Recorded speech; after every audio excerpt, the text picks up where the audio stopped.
Hello friends, welcome to Lisa's tasty kitchen. Hi అండి. ఈరోజు వీడియోలో కేరళ స్టైల్లో పరిప్పు వడని తయారు చేసుకుందాము.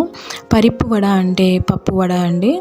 శనగపప్పుతో చేసే ఈ వడ చాలా టేస్టీగా ఉంటుంది, ఈజీగా చేసుకోవచ్చు, అలాగే క్రిస్పీగా కూడా ఉంటుంది. ఈవినింగ్ టైంలో టీతో పాటుగా ఈ పరిప్పు వడ చాలా టేస్టీగా అనిపిస్తుంది. మీరు కూడా ఒకసారి ఈ రెసిపీని ట్రై చేయండి. ముందుగా శనగపప్పును శుభ్రంగా వాష్ చేసుకొని ఒక 5 గంటల పాటు నానబెట్టుకోవాలి. ఇప్పుడు నీళ్ళన్నీ వంపేసి 1 కప్పు శనగపప్పుని పక్కన పెట్టేసుకొని మిగిలిన శనగపప్పులో తరిగిన ఉల్లిపాయ ముక్కలు, పచ్చిమిర్చి ముక్కలు, కరివేపాకు, అల్లం ముక్కలు, కొద్దిగా జీలకర్ర వేసుకొని ఒక 4 ఎండుమిరపకాయలు వేసుకొని మిక్సీలో వేసుకొని బరకగా గ్రైండ్ చేసుకోవాలి. నీళ్లు వేసుకోకూడదు, అలాగే మెత్తగా కూడా గ్రైండ్ చేసుకోకూడదు. ఈ పిండి మనకు బరకగానే ఉండాలి. అప్పుడే వడలు క్రిస్పీగా అనిపిస్తాయి, టేస్టీగా కూడా ఉంటాయి. ఇప్పుడు గ్రైండ్ చేసిన దాన్ని ఒక గిన్నెలో వేసుకొని ఇందులో మనం 1 కప్పు పక్కన తీసి పెట్టుకున్నాం కదా, ఆ పప్పును కూడా వేసుకొని అలాగే ఇందులో ఉప్పు, 2 స్పూన్ల కారపొడి, ఇప్పుడు ఇందులో కొంచెం ఇంగువ కూడా వేసుకోవాలి. ఇంగువ వేసుకోవడం వలన మనకు డైజెషన్కి బాగుంటుంది, టేస్ట్కి బాగుంటుంది, అలాగే మనకు ఉబ్బరంగా కూడా అనిపించదు.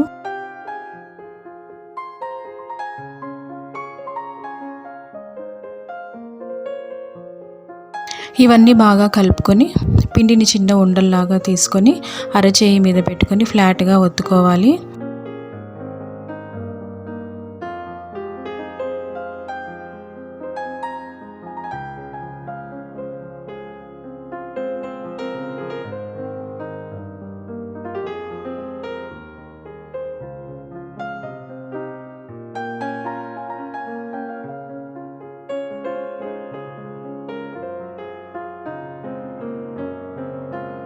ఇప్పుడు నూనె వేడి చేసుకొని మీడియం ఫ్లేమ్లో పెట్టుకొని ఈ వడలను 2 వైపులా తిప్పుకుంటూ మంచి కలర్ వచ్చేంత వరకు ఫ్రై చేసుకోవాలి.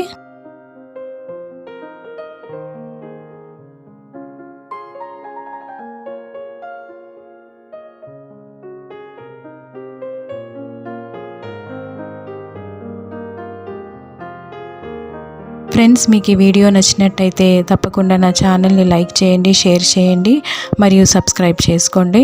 అంతే, ఎంతో టేస్టీగా, క్రిస్పీగా, ఈజీగా తయారు చేసుకునే పరిప్పు వడ రెడీ అయిపోయింది. How you guys enjoyed our video? Don't forget to subscribe, like and share.